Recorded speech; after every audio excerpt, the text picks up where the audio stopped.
حضرت موسی بن عمران از خداوند سوال کرد خدایا بر فرض محال اگر تو مخلوق بودی و روی زمین بودی چه عبادتی را بیشتر انجام میدادی؟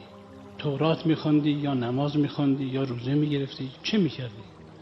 خداوند متعال در جواب موسی بن عمران وحی فرستاد ای موسی بر فرض محال اگر من انسانی بودم مخلوقی بودم در زمین بودم خدمت به خلق خدا میکردم اما برای خدا.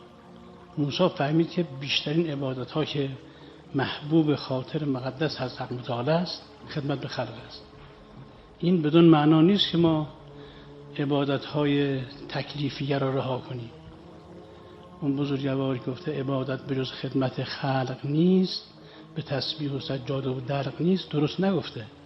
عبادت هم خدمت به خلق است هم تسبیح و سجاده و درق است. پس سعی کنیم ان شاء الله تعالی محورهای اصلی را گم نکنیم.